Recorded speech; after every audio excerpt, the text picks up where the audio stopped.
Good morning, everybody. Good morning, sir. You look great. It's fantastic to be here. So I imagine folks might know a little bit about the Secret Service, and if you only know a little bit, you may know us for our protective mission. And that's okay. That's what we get all the time. That's what the TV shows and the movies are all about. But that's not how we started. Our story goes back to April 14th of 1865. That's probably a date you might remember from middle school or high school. Legend has it that on that afternoon, President Lincoln's last official act was to authorize the creation of the Secret Service. And it really is a very, very sad irony to think about just a few hours later, he'd go to Ford's Theater and he'd be assassinated. The president's decision that day had nothing at all to do with the protection of presidents or dignitaries. But he was trying to address a different kind of threat, a threat against our country, a threat against our economy that had to do with counterfeit currency. And the Secret Service was created to combat that threat, and as such, we were a purely investigative agency for about 40 years. It wouldn't be until after another assassination, President McKinley's in 1901, that then President Teddy Roosevelt ordered the Secret Service to pick up protection of presidents and other dignitaries, vice presidents, and so on. And so for about 120 years now, we've carried out this dual or integrated mission of both protection and investigation, and we think that those experiences are symbiotic. In other words, one enhances the other, and I'm looking forward to talking to you a little bit about that later on. So nowadays, we're still very much in the fight against counterfeit. It still poses a risk to our economy, but for the last 40 years or so, we've been much more heavily invested in combating complex financial fraud, and we're proud to be on point in the fight against cybercrime. On the protective side of the house, our mission mandate has grown exponentially. We have more than 40 permanent protectees. Those are U.S. persons that we protect.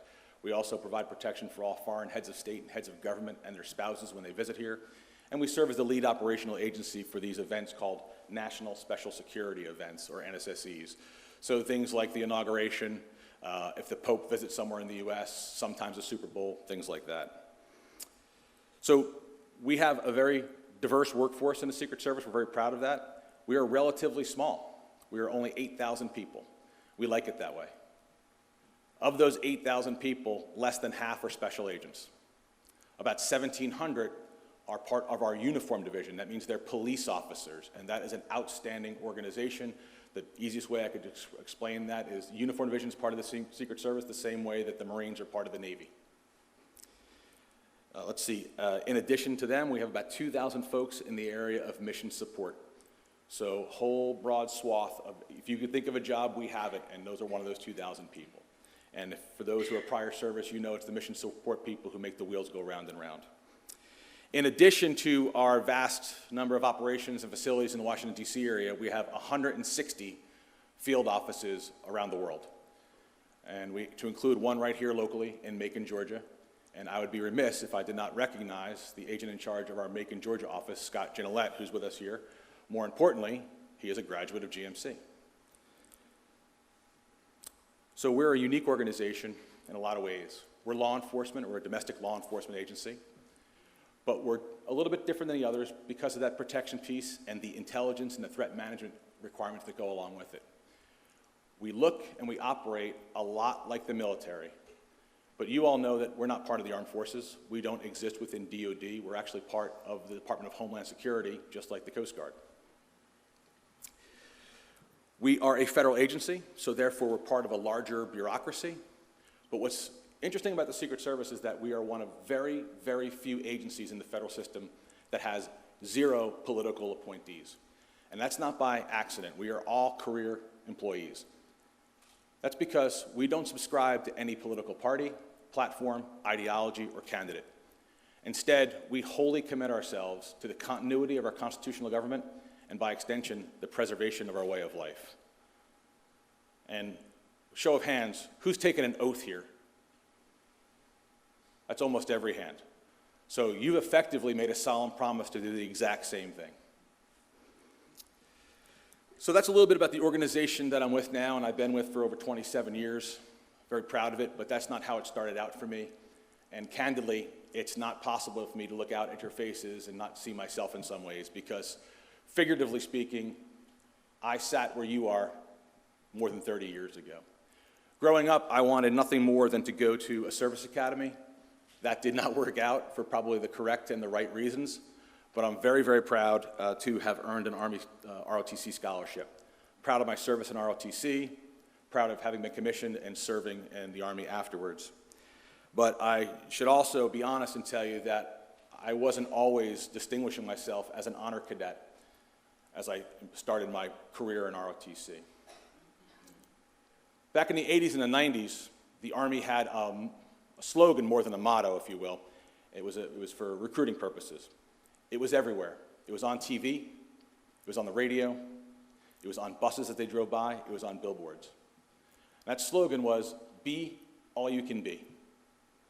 It's really powerful stuff if you stop and think about what that means. But the reality was, that advertisement was everywhere.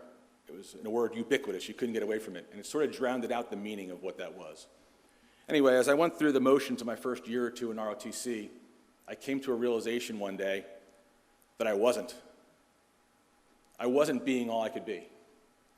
And for reasons I'm not going to really be able to explain well or justify, somehow in my mind, I'd created a balance sheet.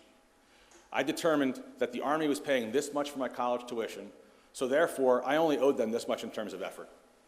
Made good business sense, because I thought to myself, I'm getting up every morning at 0500 to go out in PT, and I went to a traditional college, so as I was leaving my dorm in my college house, my friends were coming back in from having a good time. I spent so many weekends on field training exercises and Ranger team events. I gave up so many spring breaks and summers to spend time at Fort Bragg and Fort Benning.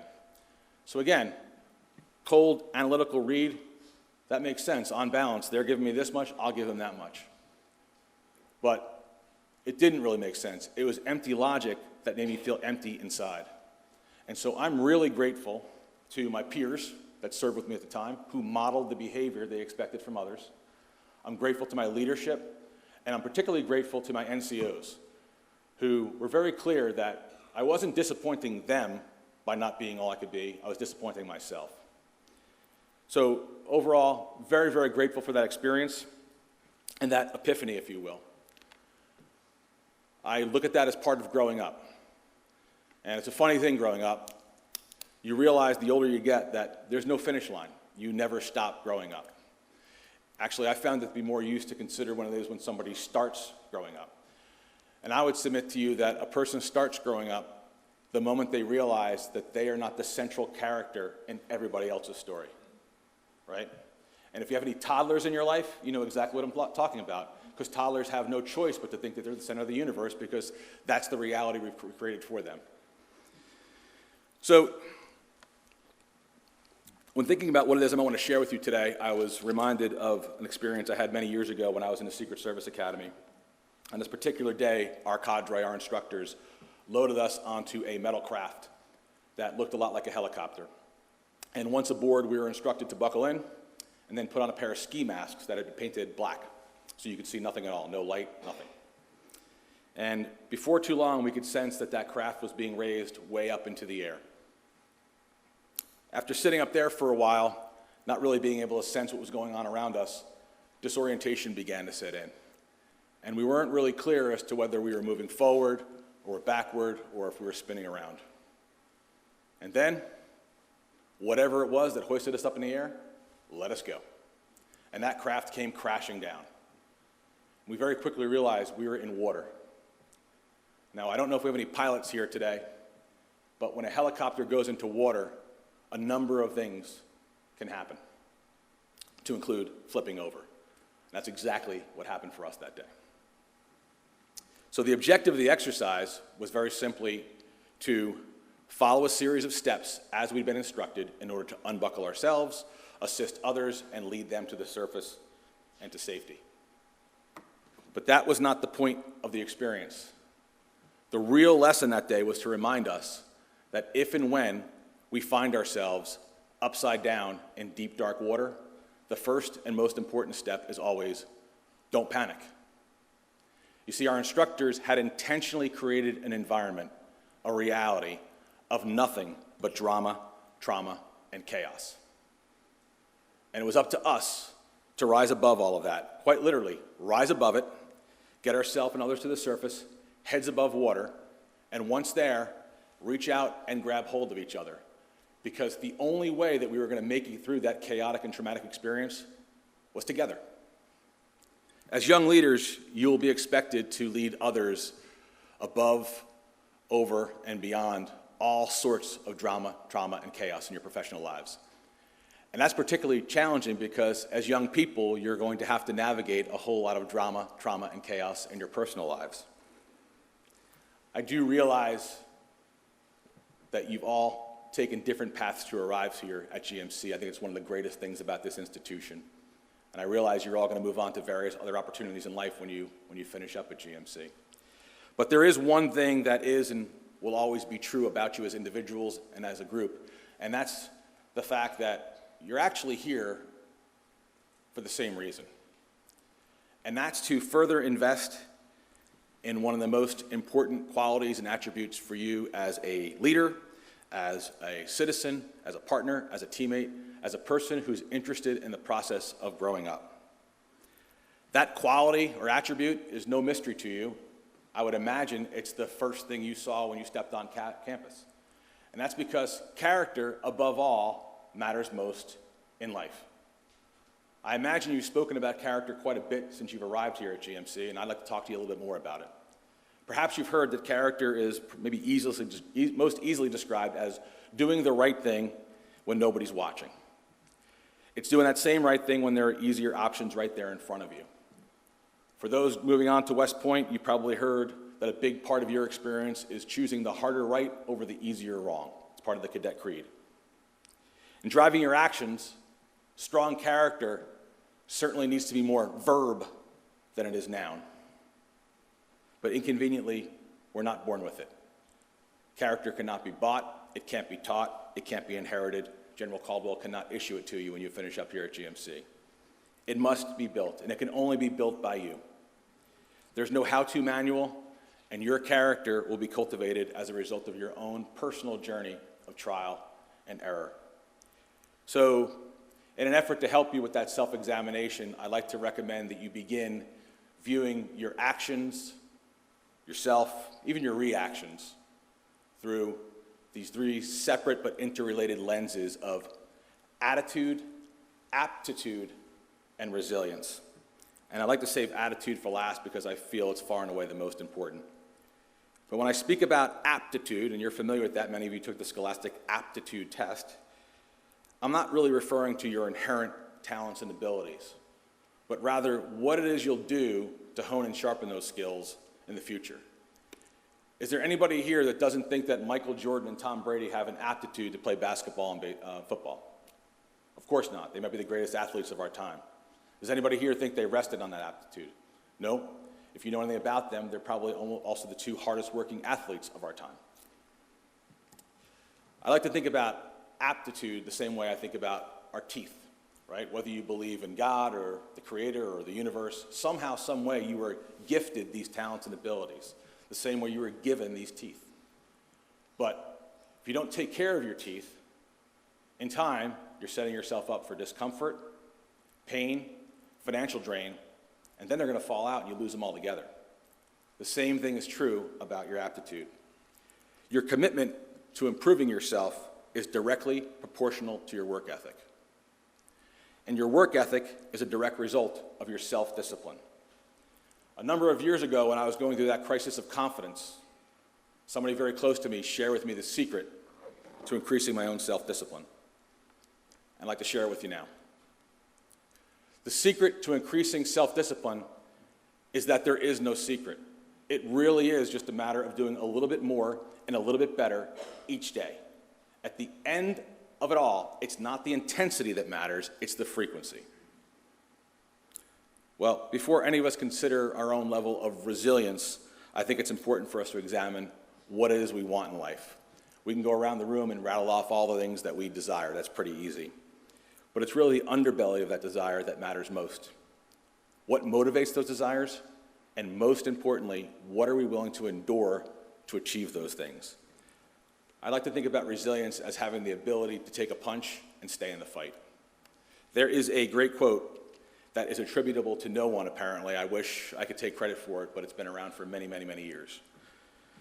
And it goes something like this. The road to mastery can only be traveled by those who can tolerate being a beginner.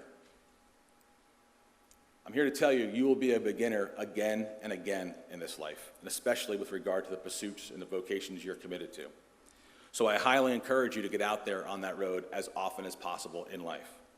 But know this, somewhere early on in that path, you're going to encounter an obstacle. It's going to seem miles wide and twice as deep. It is an impediment that every single one of us who's been out on that road has bumped up against. That thing that's blocking your path, that's called the fear of failure. It will make you think twice and cause you to question your own aptitude and resilience. But know this too, the fear of failure exists only in your mind. It's not real. And what you really need to understand is that your response to that obstacle is your outcome. So for you, the only way is through, because beyond that obstacle, up ahead on that road, are things like achievement, accomplishment, growth, opportunity, maybe even something that feels a lot like happiness. Whereas all that lies behind you is regret. And finally, we move on to this last lens or gauge of attitude I've shared with you already. I think it's the most important because your attitude is the story of you, and you alone get to write it. No one else can control your attitude but you. I can tell you from personal experience, it is a very difficult thing to maintain a positive attitude when things aren't going fantastic, and it's pretty easy to develop a negative attitude. But this is also true. A positive attitude and mindset is far less burdensome to you, and it's far more contagious to others. I wish when I was figuratively sitting where you are 30 years ago, somebody would have told me this every day when I woke up. It's the fact that people will not remember how it was that you came to have some sort of unlucky break, but they will never forget how you handled it. So what I really want you to know is that your attitude in life will actually determine your level of success, very much more so than your knowledge and skills. In fact, it's your positive attitude and mindset that will afford you the ability to maximize those gifts.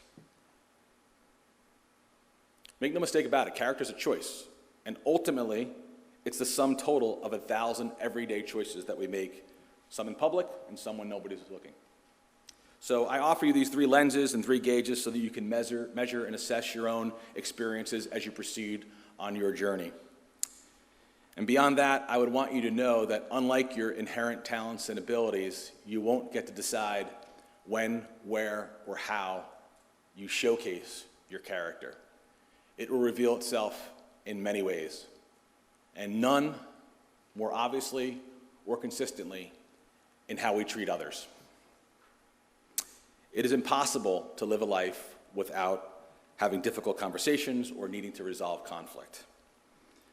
And while people may not recall specific words you say or things that you do, they will always remember how you made them feel. So just as attitude is the story of us, how we treat other people reveals so much about who we really are. Without question, and especially in light of what you are committing yourself to in life, things like strength, objectivity, good decision-making skills, critically important in your professional lives, critically important in your personal lives. But you will never regret being kind or compassionate. And I would ask you to consider the same when it comes to how other people treat you. As you go through these experiences, take special note of those people who are happy for your happiness. Because I'm here to tell you that those are the same people that are going to stand with you when things are not going great. Keep those people close because those are your people. Well, GMC, thank you again so much for the opportunity to share some thoughts. I look forward to continuing our conversation. I hope maybe I've shared something that might be useful to you in time, but I also happen to know that you've maybe been busier in your lives. So in closing, I want to challenge you to do 2 things and to start doing them right away. Start today. The first thing is very simply to be here now. Every day, do all you can to be and remain in the moment.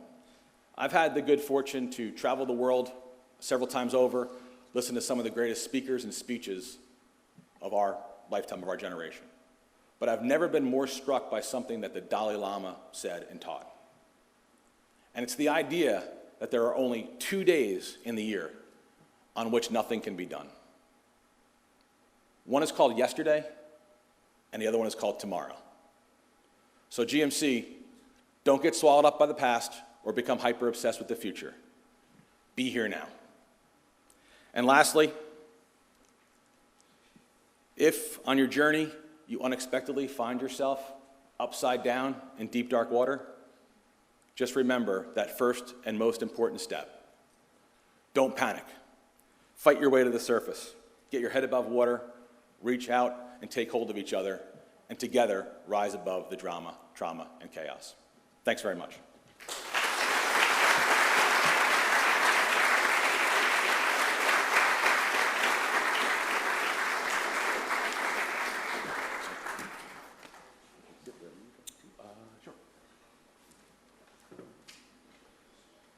Well, good morning, cadets. How are you? I thought we'd spend a little time, just kind of a fireside chat. Sure. Give us a few minutes to kind of unpack a little bit more. Sure, yeah. Certainly appreciate a lot of what you said. Found me taking notes over there as well, jotting some things down. If you don't mind, I kind of want to go back to maybe the beginning of how you got here. You talked about, ROTC and the Army pathway. Yeah. Where did Secret Service finally fit into that? I mean, was that always an objective, or? Yes, it was. So when I was 12 years old, I was actually, our family's Roman Catholic, and I was at my confirmation, which is something that happens when kids are about 12 or 13 years old. And that was a particular day in March of 1981, and on that day there was an assassination attempt against President Reagan. And CNN, I think, was around, but there was really no cable news, and I remember coming home afterwards, and there was just a constant replay of that event. And if you've seen it, there are a number of people who are wounded in that shooting, to include President Reagan and a Secret Service agent. And it was that day that I told my dad, who was a New Jersey State Trooper, that's what I think I wanted to do. And like a lot of things in life, I don't know that I had a laser focus for the next 8 or 9 years, but it was always in the back of my mind. And after I had that sort of growing up experience in the Army, I was very much dialed in to prepare myself for a job like this. How about that? That's very, very interesting. I remember seeing that news as well. Yeah. I mean, that was a big moment. 41 years ago. It's crazy, yeah. Wow. Yeah. Well, clearly it hasn't all been smooth sailing in leadership development, getting to where you want to go. Yeah. Were there any obstacles in particular that you can look back on now and say, that was a seminal moment, that was a big moment that really kind of helped propel you to where you are today? In my career? Sure. Well, I'll answer that in kind of a roundabout way. I think Jabril mentioned that I've had about 10 different assignments over the course of 27 years. So that's 10 different, you do a lot of different things in the Secret Service, but 10 different permanent assignments around the country. And what I want to share with you is that of those 10, only one was my first choice. And that one first choice lasted 80 days. So in the Secret Service, in the military, in a career where you commit yourself to public service, it probably would have been easier for me if, when I was your age, I got used to the idea that this is not a lifestyle or a job or a vocation of getting your first choice. Yeah.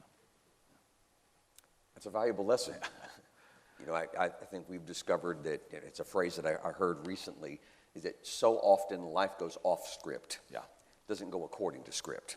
So how are you going to make the adjustment in the middle of that when things don't go exactly the way you expect them to go? Absolutely, yeah. And then some of those opportunities you talk about, sometimes you take them and you think, well, this is not what I thought it was going to be. And I should mention that the one that I wanted wasn't this position either. But as Mr. Portwood said, sometimes you thank God for unanswered prayers, right? We plan and God laughs, and you probably know who John Lennon is. Remember the Beatles? He's famous for saying that life is what happens when you're making other plans. And that's certainly true of a life spent in the Secret Service. We talk about life in the Secret Service of being a career of long days and short months. If that makes any sense to you. The days drag on and the months fly by. If you don't mind, just kind of going back to your perception of your career, what to you has been, I don't know, and what has brought the deepest satisfaction for you in what you do? Well, in the Secret Service, whether it's on the investigative side or the protective side, we're basically about the same thing, right? We're about preventing, deterring, detecting, and mitigating or lowering risks to the extent possible. And then if there is an episode or there's an incident, dynamic response. So that's what we do on both sides of the house. How do you measure that? Well, if we leave here now and we turn on the local news, tonight, there's not going to be stories out of Atlanta about all the airplanes that landed successfully, right? That we never see that. It's always when there's an incident. So it's hard to really look at a particular moment. You just look at the suite of experience and the contributions you hope you've made, and sort of ensuring the continuity of our constitutional government. It sounds heady because it is, but it really matters. Absolutely. Yeah. Well, and that becomes the undercurrent. Yes. I mean, I've heard you say it several times, Yeah. but that's the undercurrent of everything that you do. Yes. And I love how you made the parallel for our cadets here that have taken those oaths. Same thing, yeah. To recognize those are not just words. Right.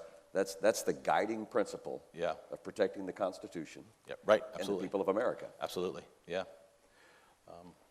I do know that, and just from, not that I'm a Secret Service expert, but having done my back briefing, that there's a lot of interagency support that goes on. Right. And I know that, and I think our military officers here could attest to this, that especially over the years, even our military branches have become less Army only, Air Force Absolutely. only. There's a lot of Thankfully. joint tasks. Absolutely. So if you don't mind, just kind of share maybe some leadership lessons on how to work with diverse groups and how to kind of pull people together around a common mission. Sure.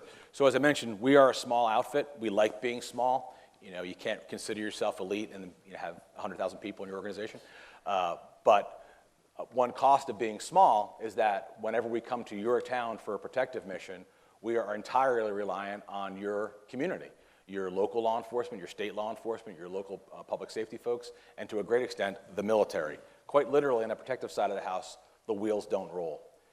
So that's true on the investigative side of the house, but we also make a special effort to kind of give back to communities, especially by helping educate and train local law enforcement in the areas of cyber investigation and stuff like that.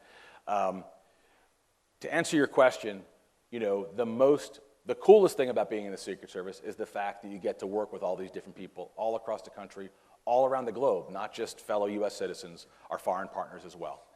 I can tell you that the one thing that's going to be useful as a partner, even if you are in a nominal leadership role, and it's a word you've heard because there's #1 songs on the country charts about it, there's #1 songs on the rap charts about it.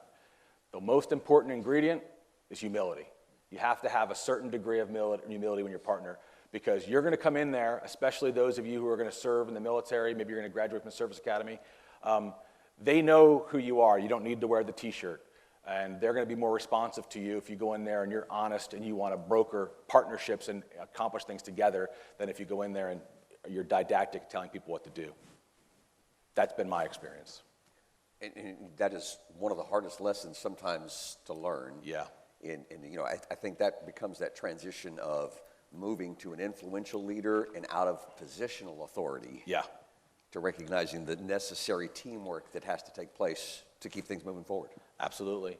If the president was going to come here right now, or if some foreign head of state was going to come here to GMC right now, the Secret Service would have arrived into town, a week, maybe 2 weeks ago, and quietly, hopefully somewhat seamlessly, working, with our partners here in Milledgeville and GBI and Georgia State Patrol and so on and so forth, and obviously GMC, to make this thing happen so it looks like it was just an easy event. And it kind of goes back to something I mentioned. When you work with partners, and a lot of you in the military will be placed in assignments where you're sent over to train some of our foreign partners. When you work with them, never underestimate that the best lesson you can afford somebody is modeling the behavior you expect from them. If you act in a way and you comport yourself in the way that you expect them to act, there's nothing you could have them read or nothing you could say to them that's going to be more effective than that. I like that a lot. It kind of makes me think a little bit about the old golden rule Yes. treat others as you Yeah. would like to be treated. Right. Yeah, in that regard, I mean, General Caldwell can't teach you anything more than your parents or your grandparents told you in that regard, right? Just, it's how you treat others is very much who you are in a lot of ways, and it's true, and it's true regardless of what pursuits you take in life. Right. Well, I won't deny that this is a remarkable opportunity for all of us, and we're certainly grateful for you coming to spend some Sure. time with us. But I do know that our cadets have some questions. Oh, I hope so. Because they're quick on their feet for that. So if we have anybody with questions, please make sure you wait for the microphone so we can capture that. But let's go ahead and take a few.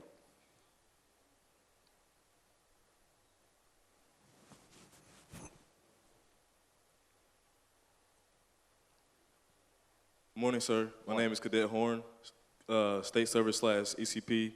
I major in cybersecurity. My question for you today, sir, is how do you think the future of cryptocurrency will affect the national security of the United States and centralized banking systems? It's a great question. That's a great question. Anybody here interested in crypto? You should be, because I think it's going to be around for your lifetime. So, excellent question. Here's the thing about crypto. I took I-95 to get down here. I'll take I-95 to drive home. I like to drive. I drove down from Annapolis, Maryland. Very few people could bother you when you're alone in your car. But on I-95, it was just me, and there was trucks and a whole bunch of other cars, right? Now, I don't know if in those other cars people were transporting drugs, or if anybody was involved in human trafficking, or if they just committed a crime and they used an on-ramp onto 95 to use an off-ramp to get off. I don't know if they did or they didn't, right? But there are certain regulations and rules in place, speed limits, right? You see troopers out there patrolling. There's a communication network amongst law enforcement. So that's how our highway systems work. That's exactly how cryptocurrency works too. And there's a risk in indicting cryptocurrency broadly because the vast majority of cryptocurrency is not transacted illicitly. But there is an ability right now to have these things called exchangers. Maybe you've heard of, well, if you watch the Super Bowl, Crypto.com, Coinbase. Those are centralized exchanges. But that's great. But there also is an ability for have what you call over-the-counter exchangers, right? You and I can just sort of be exchanging money. The risk with over-regulating in that space is that we're just going to send those exchangers to ground.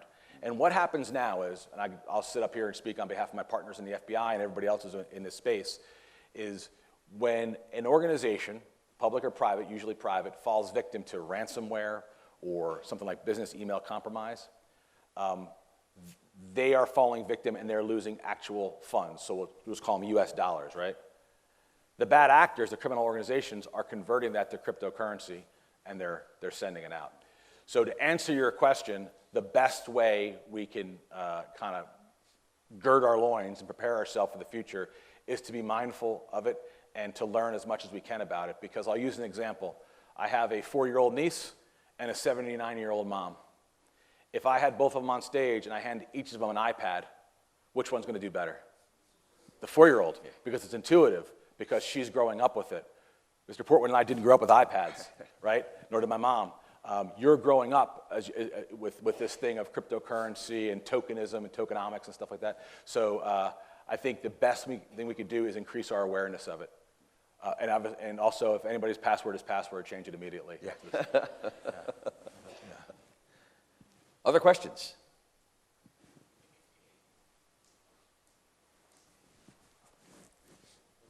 Hello.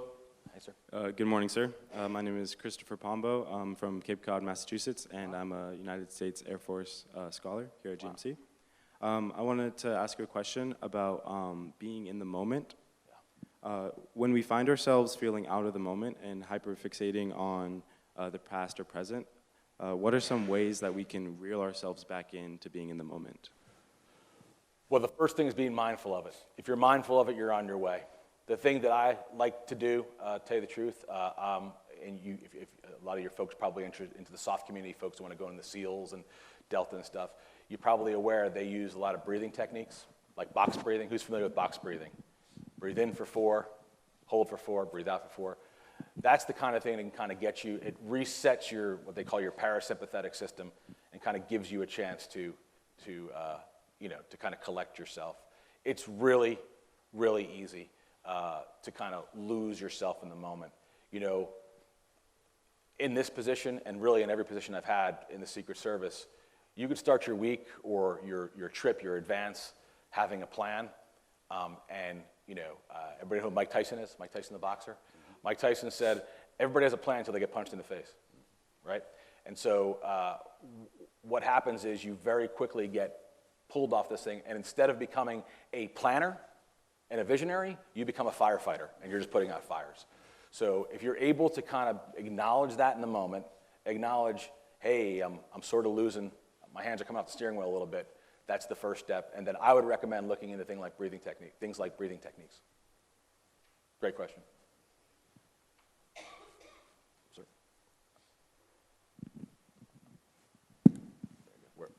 I'm not sure where the mic is.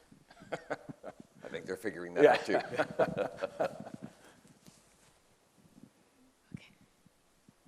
Good morning. Good morning. My name is Karen Jones. I'm from Maryland, and I'm ECP cadet. You're from Maryland? Yes, Where? Bethesda. Oh, very nice. Yeah. Thank you. My question for you is, are there a lot of women that work in the Secret Service, and if they are, with different race and everything, are they treated equally as such as the men? Yes. There are. I'm going to answer that question in a couple different parts.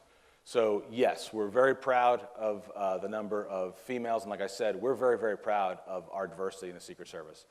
You know, the fact that we have someone that have taken different paths to arrive together with us, yet in some way we're all sort of like-minded and commit to this thing, makes us that much more of a stronger organization. Now, I'll tell you, generally in law enforcement, and it's true in federal law enforcement as well, there is a disparity in terms of the number of males versus the number of females. There's been a concerted effort across federal law enforcement, and certainly within the Secret Service, to do what we can to remedy that. I will tell you that I'm proud in the last couple, we have, well, full disclosure, this isn't a recruiting visit, but it's never not a recruiting visit.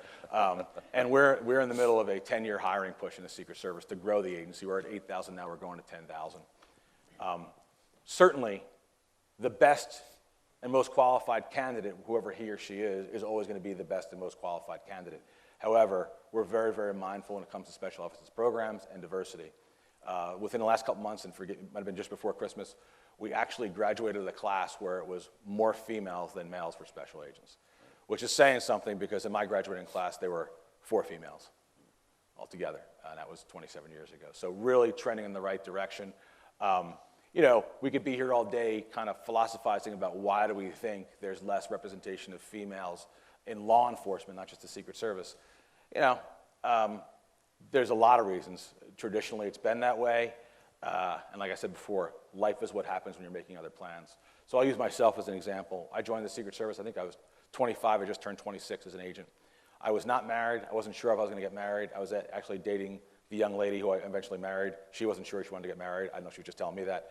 But, you know, we eventually did get married. We weren't sure if we were gonna have kids. And then we actually have 4 kids now. We have 2 sets of twins. So life is what happens when you're making other plans. So I use my wife as an example. She's a lawyer by trade and training, and she wound up deciding to stay home and raise our family. So I think that speaks to a lot of the reason why there's a disparity, but I'm happy to say it's trending in the right direction. Excellent. Did I answer all your questions? Thanks. Good morning, sir. My name is Carlton Mclean. I'm also from Annapolis, Maryland. Oh, wow. I'm a Naval Academy scholar here. So my question for you today is, being in the Secret Service, what are some ways that you instill a motivation and purpose within a Secret Service agent themselves?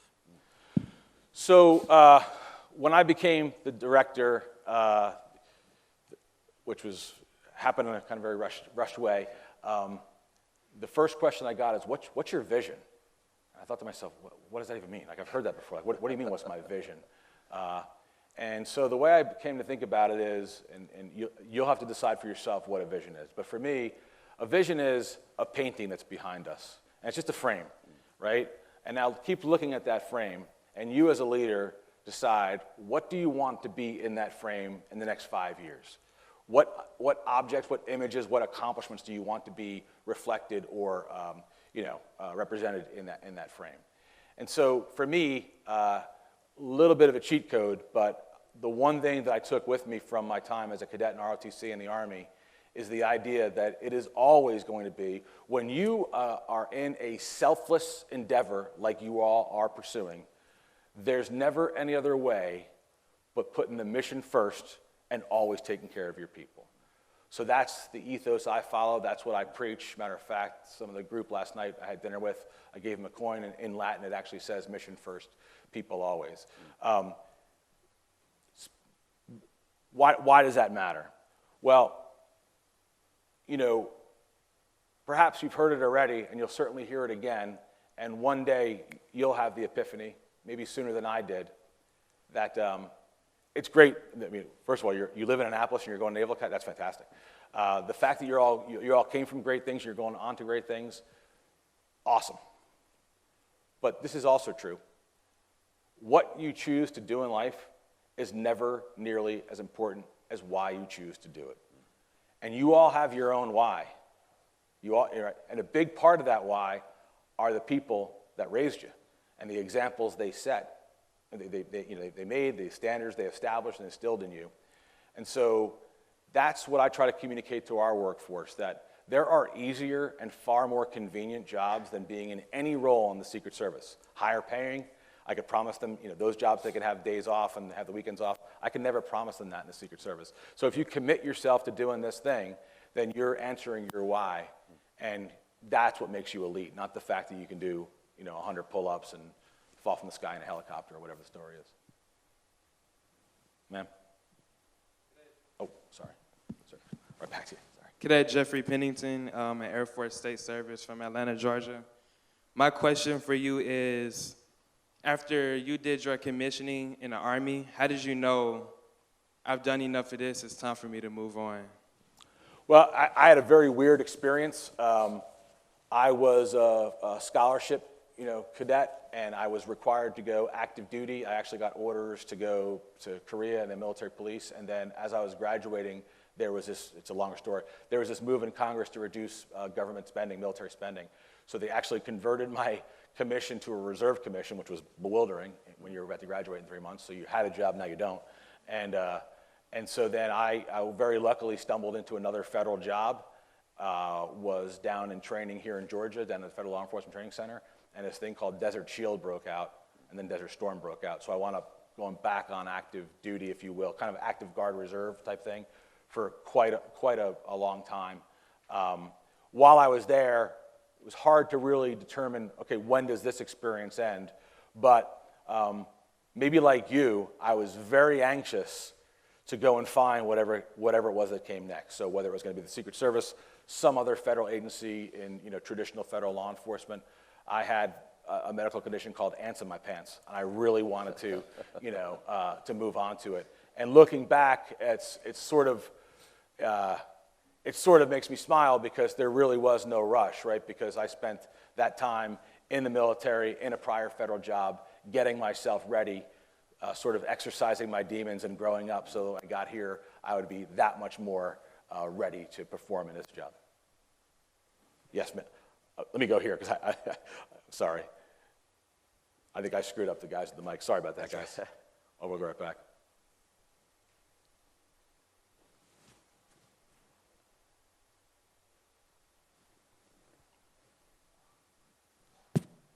Okay. Good morning, sir. My name is Athena Lovett. I'm a civic leader, and I'm from Las Vegas, Nevada. And I have 2 questions. My first question is, what is the training process for becoming a special agent? Sure. Great question.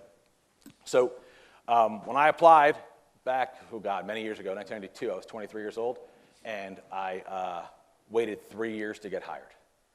And it was really, that was a test of my character because I was ready to throw in the towel more than a few times.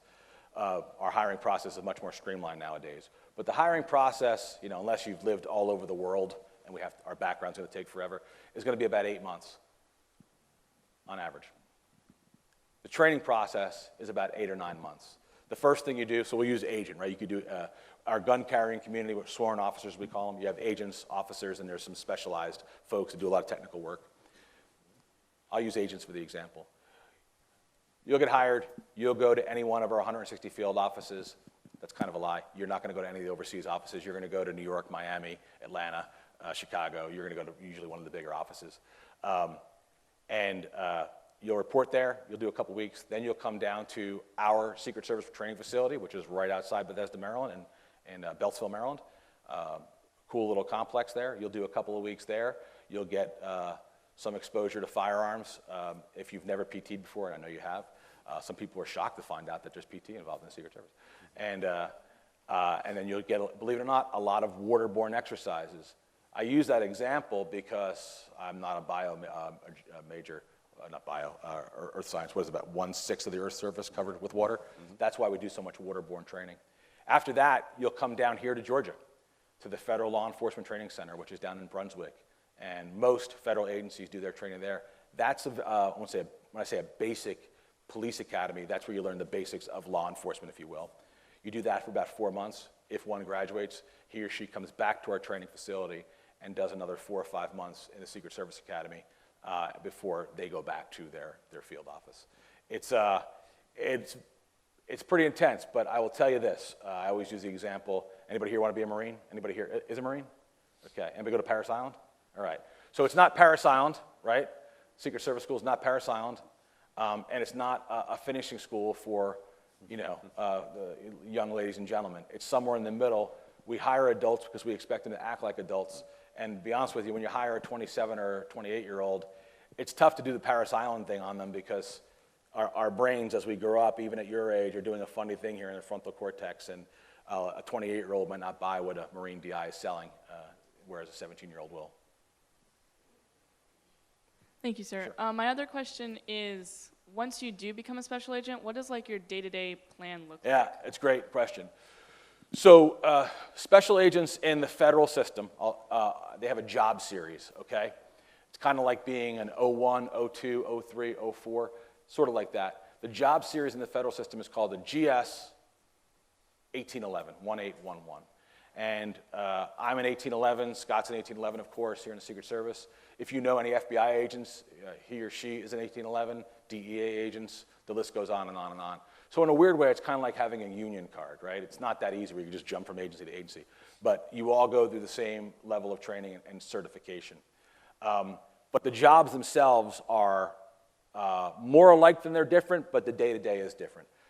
I said before, if you're somebody like me who sort of tends to like to do a lot of different things, Secret Service might be the way to go for you, because you could quite literally start your day going in there to interview a victim, a witness, a suspect.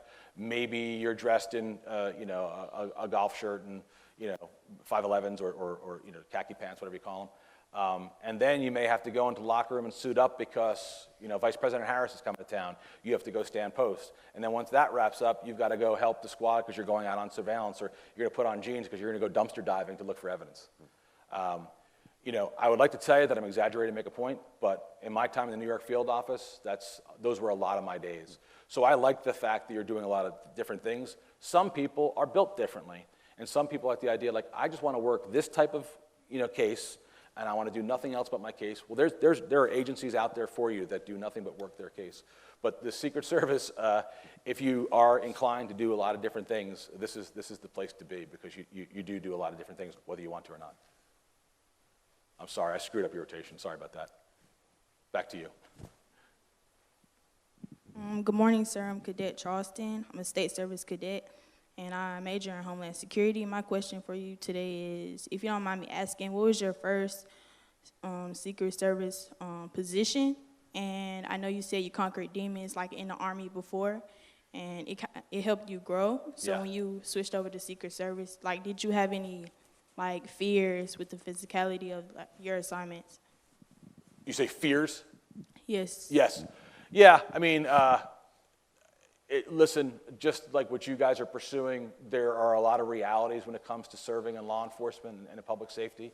So I think, the first and most important element, the first most important ingredient of the recipe is you have to want to do it and be willing to do it, despite the consequences. Your first part of the question is, where did I start? I started at a New York field office. I was about 6 years there. The first few years, I was primarily assigned to an organized fraud task force, where we did a lot of fraud back then. At the time, the kind of fraud we worked was tangential to a lot of money laundering and heroin, so a lot of that kind of work. But the second half of my time there, which was in the 90s, I served on this thing called the JTTF. Who knows about the JTTF? The Joint Terrorism Task Force. Well, a lot of people know about it nowadays. Nobody knew about it in the 90s. Got to work a lot. Now, the JTTF is housed by go back to the question about partnership, that's an FBI initiative. The FBI hosts that with the local cities. So ours was the FBI NYPD Joint Terrorism Task Force. If we drove up the road, it would be the FBI Atlanta PD Joint Terrorism Task Force. You have tons of different agencies in that group. I really appreciated that experience. It gave me exposure to a whole lot of different kinds of work. I told the cadets last night, I got to do a little bit of work back in the late 90s on a case that we used to refer to euphemistically as UBL. And it's funny because looking back, I always had the impression that people weren't giving enough attention to UBL until UBL blew up 2 embassies in Kenya and Tanzania, and then he knocked down the World Trade Center. It was Osama bin Laden. So it was great to be exposed to that type of work, but what it did for me is it actually gave me the opportunity to validate and prove my suspicions right, and that is that I was in the right place. As much as I have the greatest respect, I mean, some of my best friends in the world are FBI agents, and I love them and they love me, but I don't know that I want to do their job, and they'll tell you, like, we don't want to do your job. So it was great for me because it really helped us, I don't know if the word's vouchsafe, just confirm that I'm in the right place, which is a gift when you're in your late 20s to know that. I won't ask for a show of hands. I'll tell you, my dad was a state trooper in New Jersey. If you know anything about that organization, they are the real deal, and he was the real deal. He passed away last year from COVID, but he told me a couple things that I'll never forget. One, the day I graduated the Secret Service Academy, he told me 2 things. You do a lot of what we call control tactics, so a lot of hand-to-hand combat stuff in the Secret Service, and he knew that. So he pulled me aside. This is like right after graduation. Not congratulations. He said, hey, I want to tell you something. He was from North Jersey, had a real heavy North Jersey accent. He said, I want to tell you something. The same people that can kick your butt before this job can kick your butt right now. And he was right. The second thing he told me was, Jim, on this job, some people are going to treat you like a prince, and some people are going to treat you like a porter. Now, a porter is an old-timey word, but it means like a janitor, a person who handles your bags at like a train station or airport.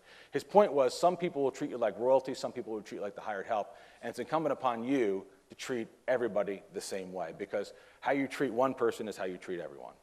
The other thing he told me, to go back to your question, was much earlier. I was very close to your age. I wasn't sure if I was going to continue on with ROTC.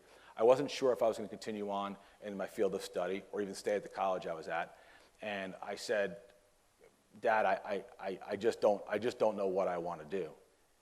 And he said, Jim, I'm 44 years old. I have no idea what I want to do. So that's just a normal feeling you have through life. With regard to fear, the only thing I could say is we all have to make peace with it. There have been some great people who would have been great agents who quite literally graduated the Secret Service Academy, came in to work their first day, and went into the boss's office and turned in all their protective gear and their weapons and said, I can't do this. So it's just whatever you're at peace with doing. We probably have time for one more cadet question before we wrap up. Sir, good morning, sir. Thank you for taking the time to be here. Sure. My name is Jackson Beal. I am from Denver, Colorado, and I am a United States Coast Guard Academy scholar. My question for you today is, throughout your career, how have you worked with people who do not uphold the golden rule or who do not give you the respect that you give them? It's a great question. So in this career, and let the one, if those are prior service, you know this, rank and title, great, you earn those, congratulations. There's probably some benefits that come along with it. There's certainly a lot of responsibilities that come with it. But more often than not, put aside rank and title, you'll find yourself, certainly as cadets as you go through training, in leadership experiences just situationally, right? And so here's what I would say to that. You know, there's a guy named John Wooden. He was the coach of UCLA basketball. He's the winningest coach in NCAA history, won 10 championships inside of 12 years. Kareem Abdul-Jabbar played for him, Bill Walton. But if you Googled him right now, that wouldn't be the first thing that showed up. It would probably be a site that says like the 101 most inspirational things that John Wooden ever said. And one of the things he said is, be more concerned with character than reputation. Because reputation is just merely what people think of you, and character is what you really are. And so your reputation is never going to be able to outrun your character, right? The character is always going to win that race. So when it comes to how you interact with your peers and even the people you work for, it is an economic decision. If you don't think I'm pulling my weight, right? If you don't think I'm doing my fair share, if you don't think I'm committed to the task the way that you are, then you're not going to buy what I'm selling. And you're not going to look to me to be part of your team. I'm not going to be on your travel squad. And that's how people sort of get relegated to the also ran. Best advice I ever got in life was the first trip I ever took in the Secret Service. I was on a plane at a Newark International Airport going somewhere to stamp, actually it might have been Denver, to go stamp post, and there was an agent, a working agent out of the Newark office who was about my age then, so he was old. And he's mountain of a man. He looked at me and he said, "You want the job?" I said, "I am." We started talking. He said, "I want to tell you the most important thing you need to know about the Secret Service. This is everything you need to know. This job is divided between the people that get it and the people that don't get it. And the people that do get it, they're going to trip, they're going to stumble, they're going to take the long way around. They may not get it at first, but they're going to eventually get it. The people that don't get it, they've never gotten it, and they never will get it." That couldn't have, I wish I could have bottled that and sold it, because that's the truest advice I've ever gotten in my life. So I think, it's really, you're making choices about investment, right? You'll make choices of investment in terms of money. You also have to make choices of investment in people. And now sometimes, especially, you're in the Coast Guard, so you're not going to necessarily be able to choose your shipmates, right? You're going to have to make the best of who's assigned with you. Best advice I could do is, model the behavior you expect from others and realize not everybody's going to hold themselves to the same level of performance, output, hopefully not integrity, but possibly integrity as you do. Well, I mean, you certainly inspired me, but I'm too old to join the Secret Service. We're hiring. Pretty clear. I checked your website. It said 37. 37's a long time in the past. But I do know that there are probably some cadets interested in that, at least exploring that option. Yeah. So what's probably their best pathway if they want more information? So, as I said, this is not a recruiting trip, but it's never not a recruiting trip. So Scott, Scott, can you raise your hand? Scott's back here. He has a whole bunch of, do we have it here before I make this offer? Yeah, he has a whole bunch of information. Anybody who's, and by the way, anybody who thinks they're going to wrap up GMC in their next school and then be out there in the workforce next couple of years, great. For those going on to service academies, fear not. As I told you, we are in the middle of a 10-year hiring push. I won't speak for Director Ray and my partners at the FBI, but they're never not hiring. So this is a field that's always going to be hiring because people retire out of it. But he has a lot of information if anybody's interested. Yeah, I highly encourage you to certainly, if you want to get into Homeland Security field, something like the intelligence community, law enforcement, and the federal system, check us out, but check everybody else out as well. Excellent. Yeah. Well, I know this has been a tremendous pleasure for all of us. Thank you. To have you here. I hope it's been as much for you. So I hope you got something out of it. Yeah, But yeah. I think I could speak for people in the room and say we certainly did. So right. I know our Cadet Colonel Bennett has a little presentation for you. Okay. Great. Just a token of ours to you. It's not a bill for the dinner last night. Yeah. Thank you, sir. Oh, thank you. Oh, thanks very much. Thank you. Thank you very much. That's awesome. Thanks.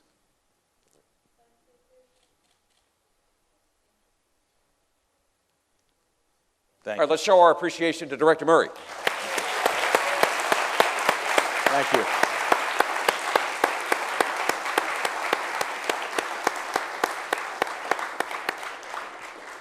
Thanks very much. I know you have somewhere to be. I just wanted to say good luck, God bless, be safe, and be all you can be, GMC.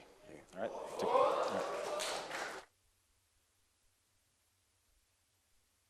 We have 10 minutes or so that we can chat down here. So, RC?